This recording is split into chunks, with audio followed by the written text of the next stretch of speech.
Hi, welcome to Periodic Table Review Part 1. My name is Dr. English. Today we're going to begin our review of the basics of the periodic table. Specifically, we're going to look at the organization of the periodic table, properties of metals, properties of metalloids, properties of nonmetals, properties of noble gases, general trends down a group, general trends across a period. So let's start out by talking about the origins of the periodic table, and that would start with the periodic law. Specifically, back in 1869, Dmitri Mendeleev published his results from the work that he had done on the periodic table. What he said was when the elements are arranged in order of increasing atomic mass, certain sets of properties reoccur periodically. So basically what he was doing was taking the elements that existed and ordering them in terms of atomic mass, and then, even more revolutionary, predicting elements that had not even been discovered yet and where they would fit into the periodic table. In 1913, the periodic table was revised by Henry J. Moseley. He stated that similar properties recur periodically when elements are arranged according to increasing atomic number. And we know that atomic number means number of protons. So instead of organizing the periodic table based on the number of protons and neutrons in the nucleus, which Dmitri Mendeleev wasn't even aware of at the time, Moseley, on the other hand, was just saying, let's do it by the number of protons. And that really fixed a fundamental flaw at the time with the periodic table, because they started to realize that there was things called isotopes. So oxygen could be oxygen 16, oxygen 17, oxygen 18. What Moseley did was basically said, let's focus on the number of protons. So in general, what you need to know is that the periodic table was modified by Moseley, and now it's organized by number of protons, not by atomic mass. Moseley went on to state that when the elements are arranged by atomic number, those with similar properties will be at regular intervals. In other words, elements with similar properties will be in the same group. And this was very similar to what Mendeleev had stated previously. Now let's talk about your reference table, specifically your periodic table, and what is found in the boxes where the elements are represented. Now remember, this is your Regents chemistry reference table. So different textbooks might have things organized differently, and that's absolutely fine. What we need to look at is the symbols that are in these boxes and what do they represent. So let's start with the chemical symbol. The letter P is the symbol for elemental phosphorus. Now, most of the time when we talk about element symbols, they're either going to be represented by one capital letter or one capital letter and one lowercase letter. Only when you get to the unnamed elements do you see three letters being involved. Now let's look at atomic number. And for phosphorus, the atomic number is 15. So the bottom number, 15, in the lower left-hand corner represents the atomic number. And again, like we've stated before, atomic number is just the number of protons. Finally, atomic mass. The top left number, in this case 30.97376, is the average atomic mass. And we went over previously on how to calculate average atomic mass. Another component of this box is selected oxidation states.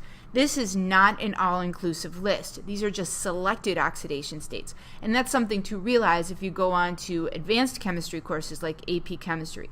This is only a selection of possible oxidation states that could exist for this particular element. In the upper right-hand corner lists oxidation numbers, which are also known as charges, for phosphorus. And notice for phosphorus, it's -3, +3, and +5. So depending on the element, you might have all positive numbers, or you might have a mix of positive and negative numbers. The last thing that we need to look at here is the electron configuration. So in the bottom left-hand corner is the electron configuration of phosphorus. And the key thing to know about this is that it is in the ground state. So the electrons are filling from the lowest energy level and moving up towards higher energy level. So the electron configuration here is for an atom of phosphorus, and we know it's an atom because in an atom the number of protons will equal the number of electrons. We have 15 protons here, and if we add this up, 2 + 8 is 10, + 5 is 15. So this is representing an atom, not an ion, but an atom of phosphorus. So it's in the ground state, and it's representing an atom of phosphorus. Let's now look at your periodic table that's found in your Regents reference table. A key component of understanding periodic table questions on the Regents exam, and really any question on the Regents exam, is understanding the location of different classifications of elements. So let's start with the metals. As you can see, what I've outlined here in blue represents the metals of the periodic table. So these include elements that are in group 1, group 2, groups 3 through groups 12, and then some of the elements that are found in groups 13, 14, 15, and 16. Also included in the metals are the lanthanide and actinide series that are located here at the bottom. Now let's talk about the location of the metalloids.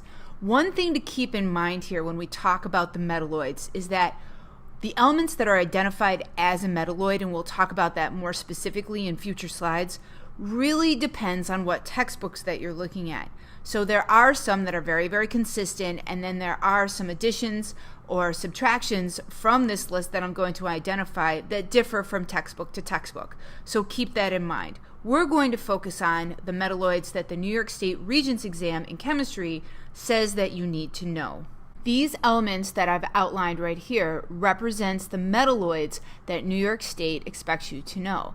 And they are boron, silicon, germanium, arsenic, antimony, tellurium, and some reference tables would include astatine, but astatine is a pretty radioactive element, so sometimes textbooks will include it as a metalloid, some textbooks will not include it as a metalloid. In terms of what the Regents chemistry exam expects you to know, I'd focus on boron, silicon, germanium, arsenic, antimony, and tellurium. And a key thing to keep in mind is that these elements specifically are not identified on your Regents reference table.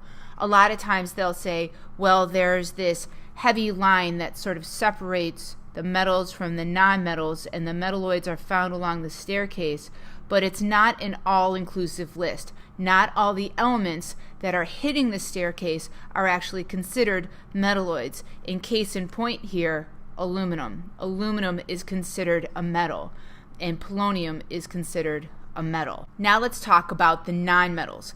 One thing to keep in mind here is another difference between how New York State basically presents its elements and other textbooks present their elements.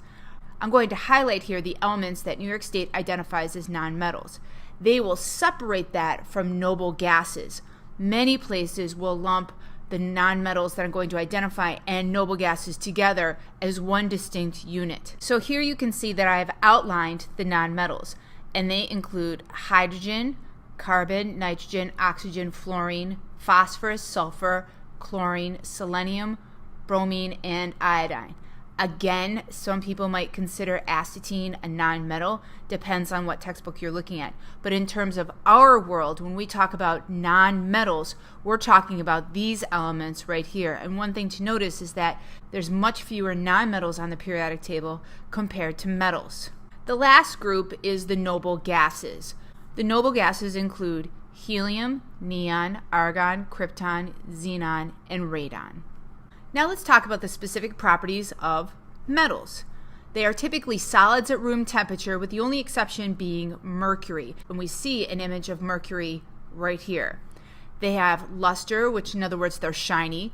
They're malleable, which means they can be pounded into thin sheets. You can think of the base word of mallet here, which is a type of hammer. They're ductile, in other words, they can be drawn out into thin wires.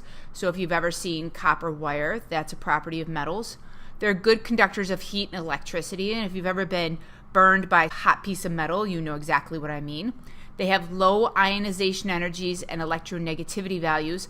In other words, it does not take much energy to remove one of those outer valence electrons, and metals in general do not possess a great ability to attract electrons to themselves.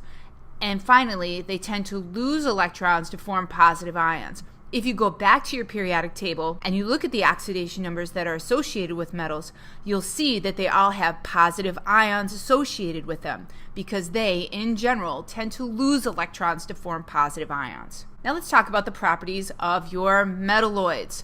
These include, again, boron, silicon, germanium, arsenic, antimony, and tellurium. They are going to display characteristics of both metals and nonmetals. So here we can see an example of luster like in silicon, but arsenic does look pretty brittle. So even though it might be shiny, if I took a hammer and I hit it, it would shatter. They are found along the bridge separating the metals and nonmetals. But again, you got to be careful here because there's some metals like aluminum that are right up against the bridge that are not metalloids. Also, this includes polonium. Polonium is not considered a metalloid. Now let's talk about the properties of nonmetals.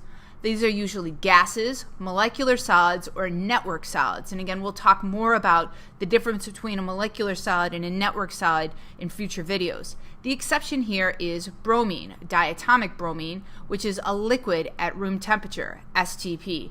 And we can see this image right here of bromine as a liquid. They are typically brittle. They lack luster, lackluster. In other words, they have a dull appearance. They have high ionization energies, meaning that it takes a lot of energy to take off one of those valence electrons compared to a metal. And they have high electronegativities. They have that ability to draw electrons to themselves to complete their octet. They are poor conductors of heat and electricity in general. There are some exceptions to the rule. And they share electrons when bonding with other nonmetals. This is an example of covalent bonding, which again we'll talk more about in the future. They tend to gain electrons to become negative ions when forming ionic bonds.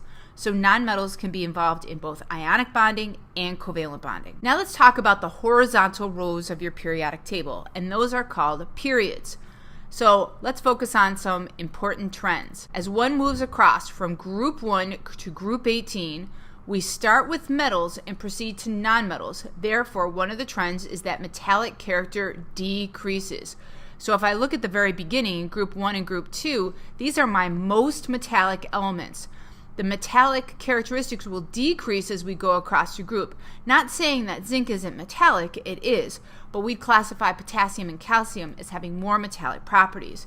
Then we get into our metalloids, which is a mix of metals and nonmetal properties, and then finally our nonmetals, and then our noble gases over here. So the general trend is that we're going to decrease metallic properties as we go across the period. Atomic number increases with increasing number of protons in the nucleus, and we could see this by just looking at the atomic number. As this goes up, it's the same thing as saying the number of protons go up. Ionization energy increases, electronegativity increases, atomic radius is going to decrease. We've really addressed these two properties by just looking at the difference between metals and nonmetals. But atomic radius decreasing needs a little bit of an explanation. As the number of protons in the nucleus becomes more positive, as the number of protons in the nucleus increases, that nucleus becomes more positive. But at the exact same time, the number of valence electrons, and we see this mostly with groups 1 and 2, and then jumping over to 13 through 18, we notice that the number of valence electrons in that outermost shell also increases. So if my nucleus is becoming more positive and that outermost shell is becoming more negative, they're going to become attracted to each other. So the general trend is that atomic radius is going to decrease as you go across the period because the nucleus is more positive, the outermost shell is more negative, and they're going to be attracted to each other. The final trend is noticing an increased number of valence electrons in the outermost valence shell. Vertical columns are known as groups. Let's look at some trends here. As one moves down a group from the top to the bottom, metallic character increases, ionization energy decreases, electronegativity values decrease, and atomic radius increases. So if I look at this, and if I was to write a question about this, groups 14 and 15 would be ideal. Because if I look at the beginning, I start with my nonmetals, and then I'm going to my metalloids right here. So metalloids, and then finally all the way to the bottom, these are my metals. So metallic character increases. It's becoming more metallic as I go down a group. As those valence electrons get farther and farther away from the nucleus basically loses its control on those valence electrons. So the ionization energy is going to decrease. It's going to require less energy to remove one of those valence electrons. Same thing with electronegativity values. And then atomic radius is increasing, and we can see this because right here we see that we have 2 shells, then 3 shells, then 4 shells, and so on and so forth as we go down the group. The big thing to remember here is that elements and groups have similar properties because the outermost shell has the same number of valence electrons. So if I look at this end in number, they all end in the number 4. So what did we learn in this tutorial? We talked about the organization of the periodic table, properties of metals, metalloids, nonmetals, noble gases, general trends down a group, general trends across a period. And all the images here were taken from Theodore Gray's website, www.periodictable.com, with his permission. Need more help? Feel free to contact me. Have a great day.